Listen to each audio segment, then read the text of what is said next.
ഉള്ളത് പറയുമ്പോൾ ആർക്കും ദേഷ്യം വന്നിട്ട് കാര്യമില്ല.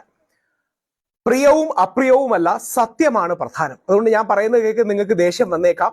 ഈ വീഡിയോ ഹണി റോസിനെ ബഹുമാന പുരസ്സരം വിമർശിക്കാനുള്ള ഒരു വീഡിയോ ആണ്. അതുകൊണ്ട് ആദ്യം തന്നെ പറയാം, നിങ്ങൾക്ക് ആർക്കെങ്കിലും താല്പര്യമുണ്ടെങ്കിൽ തീർച്ചയായിട്ടും നിങ്ങൾക്കത് കാണാതിരിക്കാം. പക്ഷേ ഞാൻ പറയുന്ന വാദഗതികൾ ദയവായി നിങ്ങൾ ശ്രദ്ധിക്കണം എന്ന് അഭ്യർത്ഥിക്കുന്നു. ബോച്ചെ വേഴ്സസ് ഹണി റോസ് എന്ന ഒരു ദ്വന്ദ്വത്തിലേക്ക് കേരളത്തിലെ പല ആൾക്കാരും പോകുന്നുണ്ട്. നമ്മുടെ മാധ്യമങ്ങളൊക്കെ അങ്ങനെ ചർച്ച ചെയ്യുന്നുണ്ട്. ബോബി ചെമ്മണ്ണൂറിന്റെ വാക്കുകൾ അമിതമാണ് എന്ന് നമ്മൾ പറയുമ്പോഴും അതിനെ അംഗീകരിക്കുന്നു. കുന്തി എന്ന ദ്വയാർത്ഥ പ്രയോഗത്തോടുകൂടി അദ്ദേഹം പ്രയോഗിച്ച കാര്യം നമുക്ക് എല്ലാവർക്കും മനസ്സിലാവും അദ്ദേഹം എന്താണ് ഉദ്ദേശിക്കുന്നത്. അദ്ദേഹത്തിന്റെ വാക്കുകൾ അമിതമാണെങ്കിൽ ഹണി റോസിന്റെ വസ്ത്രധാരണവും അമിതമല്ലേ? ഈ കാണുന്ന ഒരാൾക്ക്, നിങ്ങളിൽ ഒരാൾക്കെങ്കിലും ഹണി റോസിന്റെ വസ്ത്രധാരണം അമിതമാണെന്ന് ഒരിക്കലെങ്കിലും തോന്നിയിട്ടില്ലേ? നമ്മൾ ആരെയാ പറ്റിക്കുന്നത്? ആത്മാർത്ഥതയോടെ ഇത്തരം കാര്യങ്ങളെ നമ്മൾ സമീപിക്കണ്ടേ?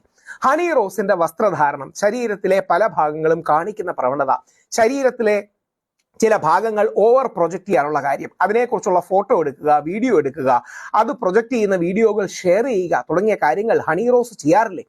അതെല്ലാം കഴിഞ്ഞ് തിരിഞ്ഞു നിന്ന് ഇത് ഞാനൊന്നും പറഞ്ഞില്ലേ രാമനാരായണ എന്ന് പറയുന്നതിന് അർത്ഥമുണ്ടോ?